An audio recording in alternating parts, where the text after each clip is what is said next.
magpasens magpasensya kayo sa isa't isa kung may hinanakit kayo kanino man. Magpatawad kayo gaya ng pagpapatawad sa inyo ng Panginoon. At hindi sa lahat taglay ninyo ang pagmamahalan ng siyang magbubuklod sa lahat na ganap na pagkakaisa po ng isang pamilya po, na katulad po nito na si Tio Jose ay nasa Ataol na po ngayon. Di ba po?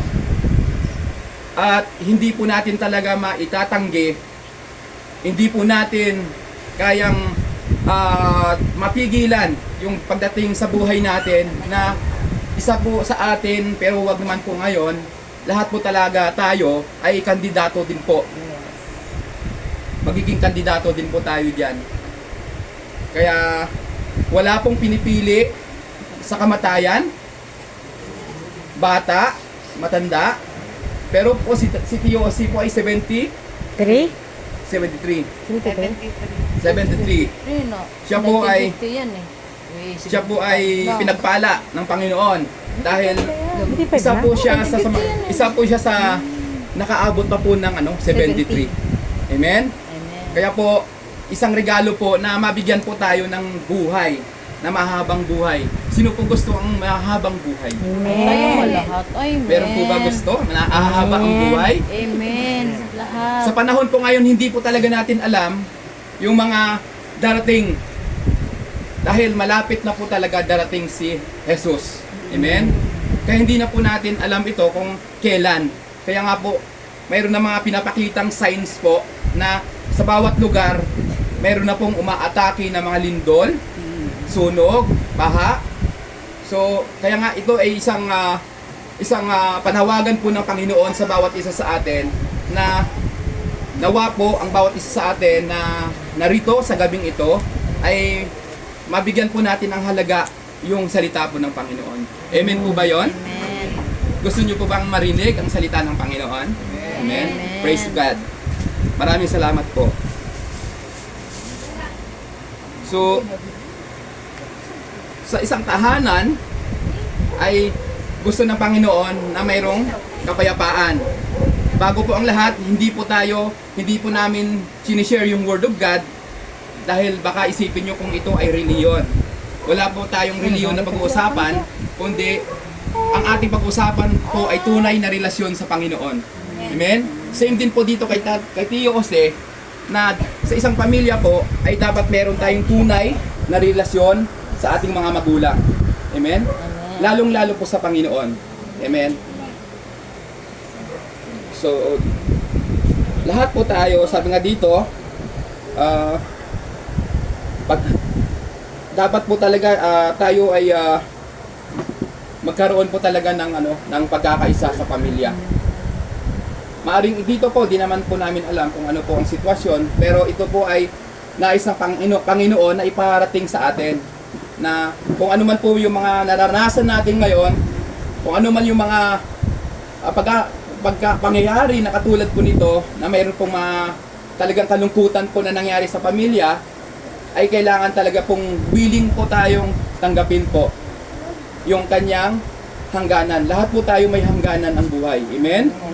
Lahat po. Kaya po, pinagpala po si Tio Jose dahil umabot po siya ng 73 years old. Amen? So maraming tahanan ngayon na mayroong alitan, mayroong tampuhan, o lamig sa isa't isa. At gusto ng lahat kapayapaan, pero madalas wala si Kristo sa buhay nila. Amen? Amen. Pero lahat po, mayroon po talagang ganitong pangyayari sa pamilya na mayroon talagang alitan. Amen?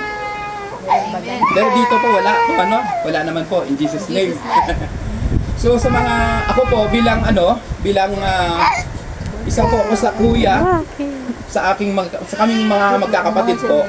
Ako po kasi yung pinakapanganay. So kailangan nating magpasakop po doon sa mas nakakatanda. Amen?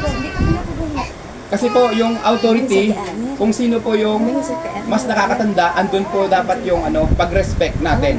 Amen? Maliban lang po kung mayroong isang kapatid na ayaw mag-handle ng pag-aasikaso, pag-proseso, ang binibigyan naman po ng pagkakataon yung mga ibang kapatid na willing.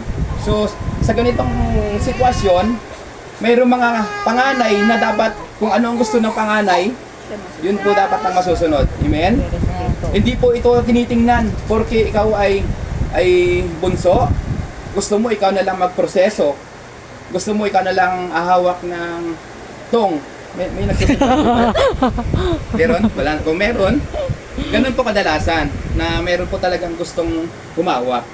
Pero sabi nga, kailangan po natin na maalis po yung mga galit, hinanakit sa buhay natin.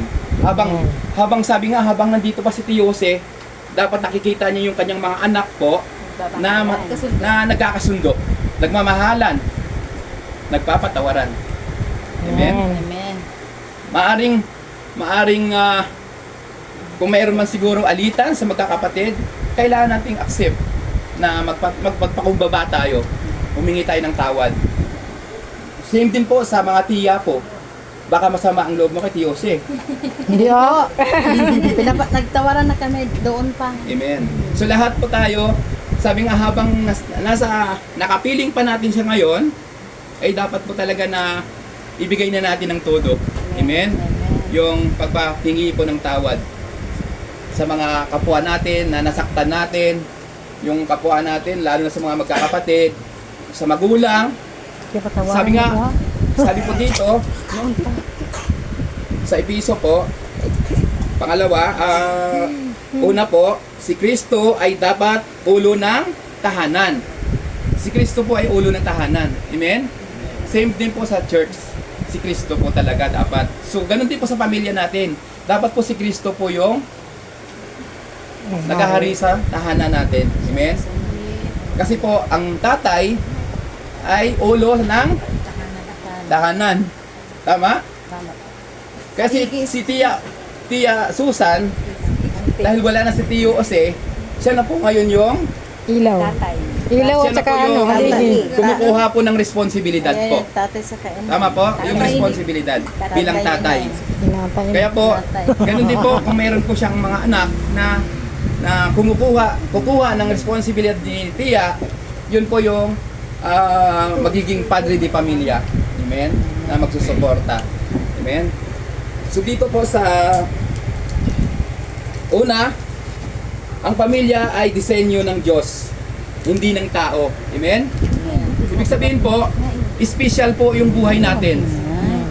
Sino po ang makapagsabi po na special po yung buhay natin? Sabi mo yun.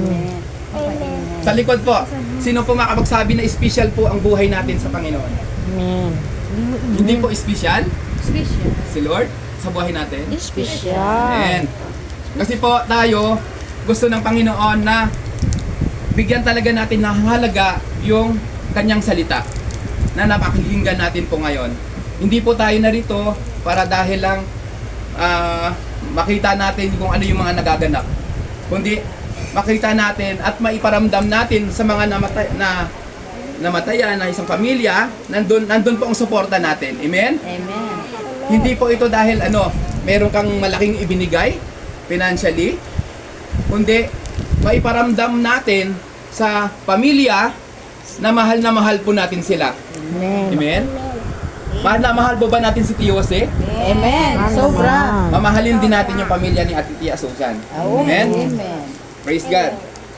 Sabi dito, kapag wala si Kristo sa leader ng pamilya, ay magulo. Tama? Tama. Bakit po? Madalas, pagka wala si Kristo talaga sa buhay natin, sa isang pamilya, magulo. Amen. Kahit nung ako po ay wala rin alam ko may Diyos. Amen? Lahat po lahat po alam nila na may Diyos. Pero, ang nagiging problema po sa mga tao po, ay ang kanilang gusto lang po ang masunod. Hindi na po yung kalooban ng Panginoon. Amen? Amen. Kaya po, kailangan po natin na may ganitong sitwasyon, ganitong pangyayari, dapat po, kailangan nating na magkaisa po ang bawat isa sa atin. Maaring ikaw ay kapitbahay lang, maaring ikaw ay nakilaro lang, pero naipakita natin, naipadama po natin yung pagmamahal sa pamilya. Amen? Praise God. Like silang po ito. Sabi dito, ang kapayapaan ay dumadating. Kaya ang lahat ng dumarating ay susunod sa kalooban ng Diyos. Amen? Basta lahat po tayo sumusunod sa kalooban ng Diyos, kusang darating po yung kapayapaan sa pamilya. Dahil ang pamilya na sumusunod sa Diyos ay may kapayapaan. Amen? Kaya po, hindi po nakita ko si Tio Jose na nakasimangot siya, nasa salamin. Hindi. Di ba po? Makikita nyo po yung tao, yung namatay, na mayroong bigat na dinadamdam. Pero siya, nakita ko po, na masaya, nakangiti. Amen? Kasi po, nakita niya na sa gabing ito, ang buong pamilya, nagkaisa, nagpapatawaran, nagmamahalan, at ipinakita nyo sa kanya kung gaano po siya, kung gaano po kahalaga kayo sa kanyang huling pananatili po sa lupa. Dahil di ko alam kung anong araw po ito ihatid na sa hantungan, di ba po? Kaya nga po, wag na po natin sayangin yung pagkakataon na kapiling natin sila. Dahil masakit sa isang mga magkakapatid kung mayroon namatay sa isang pamilya na hindi po makapunta. Di ba po?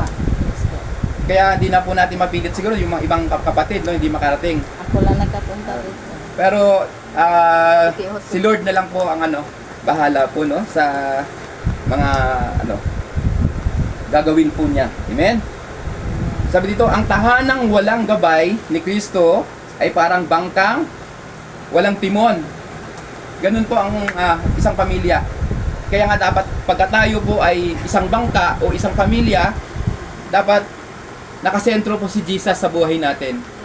Dahil siya po yung magdadrive, siya magtitimon, siya yung magdadala sa ating sa kaligtasan.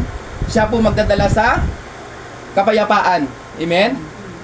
Kaya po, napakahalaga po na ang isang bangka po ay katulad niyan. Kung wala pong nagtitimon, ano mangyayari po? Diba? Para kung saan po yung malakas na alon, kung saan po yung sunod ng sunod na lang po. So dito po, ipinapakita po ng Biblia na kailangan kasama natin ang Diyos. Amen? Sabihin po natin sa katabi natin, kasama natin ang Diyos. Kasama natin ang Diyos. Amen. Praise the Lord. Sabi po dito sa James 4:1, saan manggagaling ang mga labanan sa inyo? Sa inyong pagkakaisa. Naglalaban sa loob ninyo. Sabi dito. So, yun nga po. Kailangan po na may mga pangyayari katulad dito. Wala po naman akong wala naman po tayong alam kung ano po yung kalagayan po ngayon ng pamilya, but sabi nga, isang paalala po ito sa isang pamilya na marinig ang salita ng Diyos. Amen. At sabi po dito na ang ugat ng gulo ay anong ugat ng gulo sa isang pamilya? Pero dito, hindi ko tinatanggap ito, tinatakwil ko in Jesus name. Amen. Amen. Meron po sa isang pamilya na mayroong nagiging ugat ng gulo. Halimbawa, yung pride. Amen? Amen. Pride. Ikaw na lang. Parang ganun. Parang may ganun. Silos, galit, di ba? O hindi nagpapatawad. Hindi yung nakakakarga po kayo. Nakakakarga po tayo ng bigat sa loob natin. Kaya nga kailangan mawala po sa atin yon. Amen? Kaya ang salita po ng Panginoon, kung ano man po ang nararamdaman natin ngayon, kung ano man po yung salita ng Diyos, yun po yung dapat natin na sundin po, na kailangan makalaya po tayo lahat sa ganitong kaguluhan sa isang pamilya. Kaya ako po ay naniniwala na ang pamilya na ito ay masaya, pinagpala, at sinagot na ni Lord kung ano man po nga pangailangan nito sa burol, sa libing, di ba po? Talagang hindi po tayo pababayaan ng Panginoon. Amen. Amen? Sabi dito, hindi sa asawa o anak o kalaban, kundi ang kasalanan sa puso. So, kailangan po simula sa pagpakumbaba po, no?